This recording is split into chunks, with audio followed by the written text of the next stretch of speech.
Hi, Dr. Alison J here. Really pleased to be with you in these new energies. So this is a timeless video no matter when you're watching it, because it's about the energies of our new era, which we have stepped into now, especially if you're watching this close to the posting date.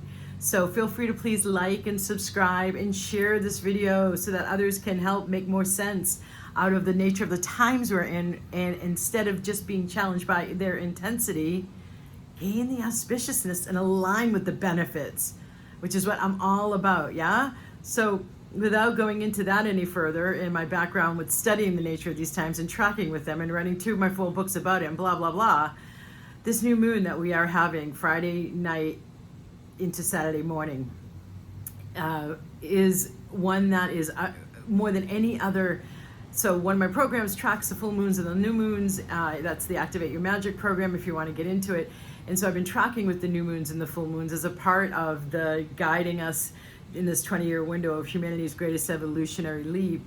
And this new moon, more than any other I have seen, is ushering in on the tail end too of the Sirius portal closing down, and the Lionsgate portal as a part of that Sirius portal closing down.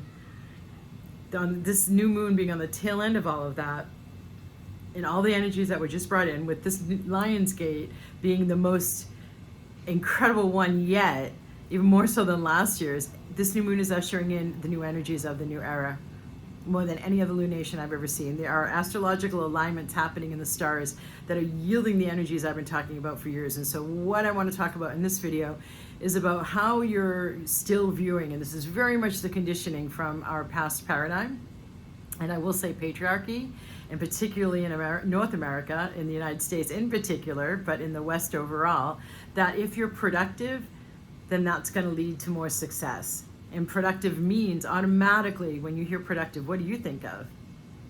Because I know that for me, it means busy on the taking action, busy doing stuff, busy achieving stuff, because in productivity is the implied meaning of successful and busy. And so one of the aspects of the divine feminine rising more and the toxic masculine transforming into the divine masculine, and these becoming more in balance, which is a key part of our new golden era, is that the way you approach, meaning with what energetics in your consciousness, what beliefs you have that you don't even hear, and the subtle energy that you approach something with, is as important and even becoming more important than the surface level actions. So if you were to use these energetics right now to your benefit, one way to do that would be to reevaluate your daily routines and look at where there's been unconscious conclusions of, okay, so this is productive for me.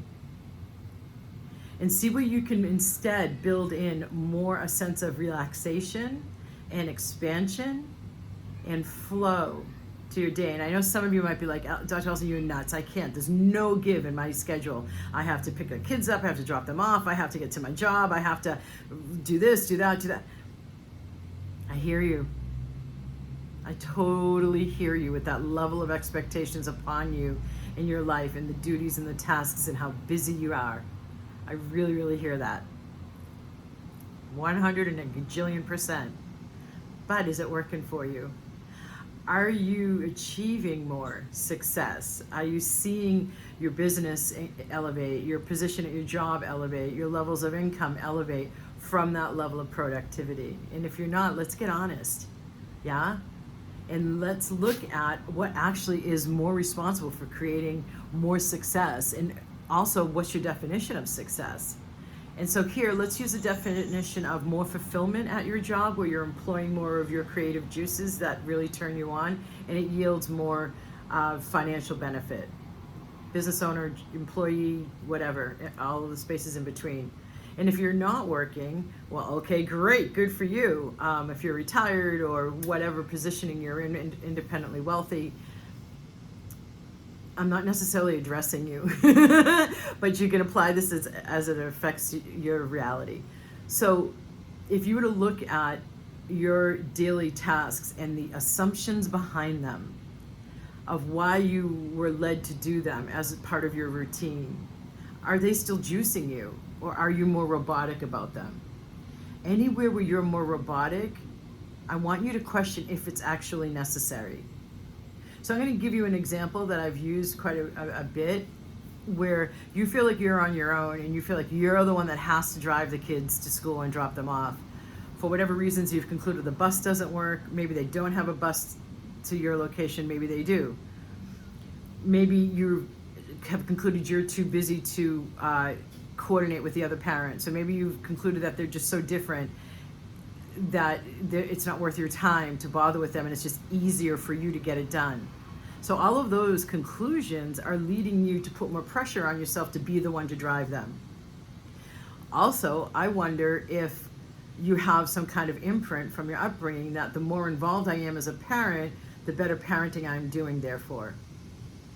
And so there's an unconscious conclusion from this imprint from your parents and how you were brought up, that I need to stay really involved with my kids in order to prove that I'm being a good parent, as part of your definition of what a good parent looks like. So this is the inner work. This is what I mean by when I say what we approach our daily lives from, the subtle energy running throughout our system, or not, because it's blocked, from the beliefs we don't hear that we have. That's the back of the house consciousness. So I'm pointing back here. So doing and you may not, and it's highly likely, you won't even get to understand that hidden or secret or unknown conclusion that you have, because it's a block. So you're not an owl. You can't turn your head 360 degrees and see behind you. That's why, frankly, working with somebody like me who can see it is a quicker yield to you having more shifts and making faster progress. So understand that there, in particular, when you have a lot of trauma in your background, there's stuff your subconscious, which is where the trauma had to get fielded from and by, because your conscious mind, it was too shattering for your conscious mind to handle it. So traumas go into the back of the house consciousness, the subconscious, and then they have something called free-floating thoughts that are then the thoughts that you're running by, so that you're keeping yourself safe from any trauma like that occurring again. There's a lot of unheard in the majority of why you do what you do, why you don't do what you don't do, why you choose what you do, and why you don't choose what you don't choose. Most of that comes from thoughts you don't even hear. So the more that you can get to those thoughts that you don't even hear, that are like the fan on an Everglades airboat, they're like the fan at the back of your head, and all you're hearing is, I say it's 5%. Some of the scientific estimates have been 15% of the thoughts you do hear. I think it's more like 95% of the beliefs you hold, the conclusions you hold, the thoughts you have, you don't even hear. And that's where we're making our choices from. So our daily routines are a great way to focus on, are you nurturing yourself with your definitions of productivity and those definitions that lead to the choices that you set up as your daily routine?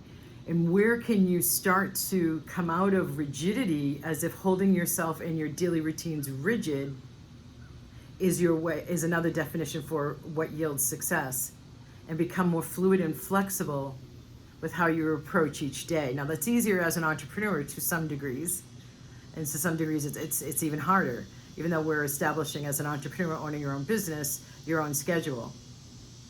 There's a lot to running a business, right? But nonetheless, so you could hear my possible protesting there. It's not, because I do this work, I'm aware of it, and have been doing this for my whole life. But I see in an observation mode where my mind could get locked into a conclusion of, I need to do this because this is what's always worked. We are in brand new times right now, and the stuff that once worked isn't necessarily holding its value anymore.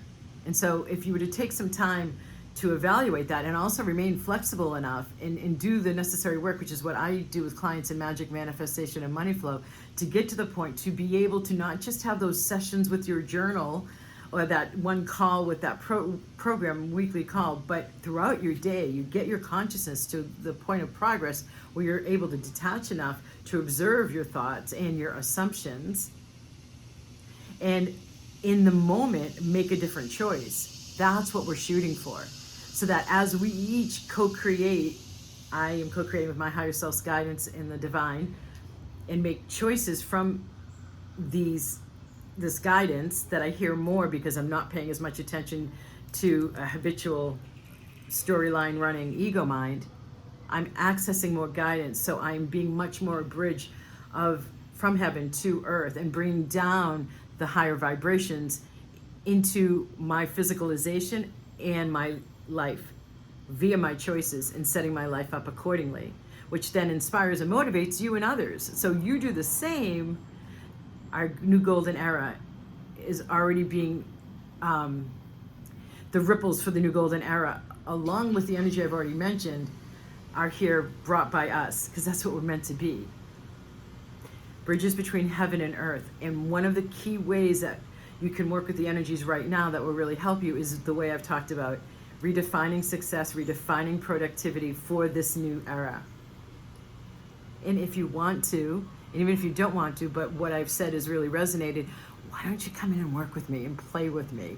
Now is a fantastic time before the end of 2025. This is a turning year. Namaste.